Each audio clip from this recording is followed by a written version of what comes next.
Après avoir inclus le barre de navigation, inclut aussi la sécurité sur nos différentes pages. Nous allons vérifier si notre système fonctionne normalement. Là, je me connecte en tant que non. Et d'ailleurs, je vais mettre un nouveau utilisateur, un administrateur. Ici, je mets admin.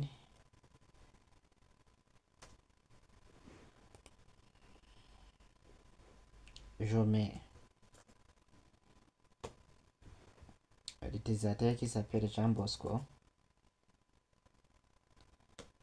Jean Bosco du genre masculin. Je mets l'adresse Jean Bosco.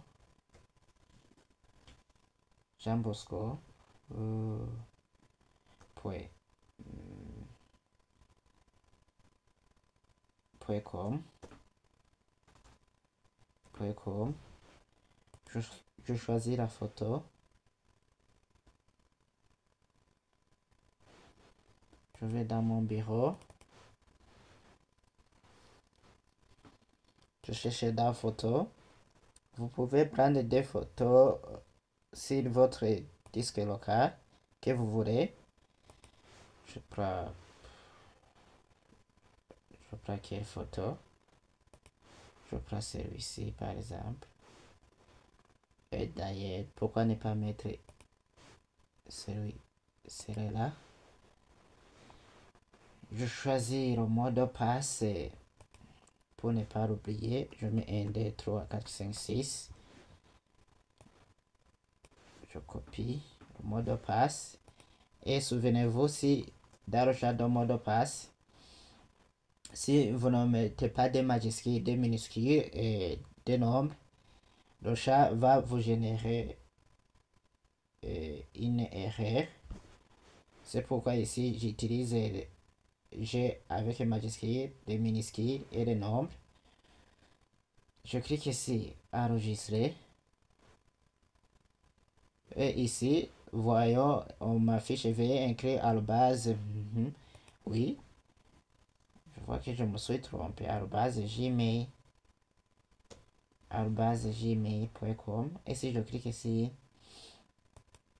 enregistrer, c'est bon. Et si je mets Jean Bosco avec le mot de passe que je viens de faire. Maintenant, il est connecté. Le monsieur Jean Bosco, si je clique ici, page d'accueil, je suis dans Home, page admin.php. Si je clique ici, la liste des étudiants, notre page fonctionne bien. Si j'essaie d'éditer les informations de notre utilisateur, par exemple celui-ci, on m'affiche l'erreur, vous n'êtes pas routé de cet identifiant. Si je clique ici, les étudiants, et que je me connecte, et que j'édite les données en tant qu'utilisateur qui est connecté, qui s'appelle Jean Bosco, oui, je suis rédigé ici Jean Bosco. Et si je mets, si j'essaie de changer, et que je mets par exemple, au lieu de Jean Bosco, pourquoi ne pas l'appeler Jean-Mathieu?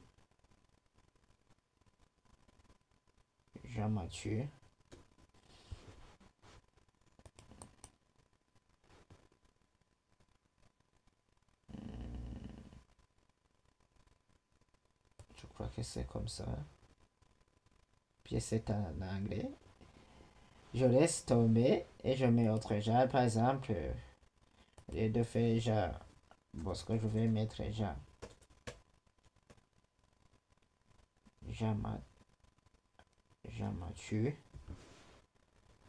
Jean-Mathieu. La photo, je change la photo. Je mets quelle photo? Je m'adresse. Je mets le mot de passe que j'ai mis auparavant, c'était,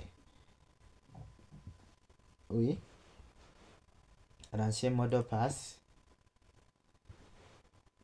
Je mets le nouveau mot de passe, je laisse l'ancien mot de passe et je confirme. Si je clique sur modifier, et oui, je retourne sur la page des étudiants. Si je regarde ici, Monsieur Jean Bosco, et oui, Jean-Mathieu, Ada, autre Jean, et j'ai changé tout. Et c'est bon. Est-ce que je peux bannir? Bannir, c'est supprimer un étudiant. Donc, si je clique sur que l'utilisateur, je vais bannir celui-ci. Si j'annule, je reste sur le même fichier. Ici, remarquez qu'on est sur l'utilisateur numéro 9. Si je clique bannir, et je clique sur OK, voilà l'utilisateur numéro 9. Je l'ai chassé. Je l'ai chassé de notre site. Et même si je regarde ici, si j'actualise dans notre base de données, l'utilisateur numéro 9, je l'ai chassé de notre site. Donc, notre système fonctionne merveilleux. C'est bon. Pour le moment, je crois bien qu'on a fait au moins quelque chose. On va gérer alors.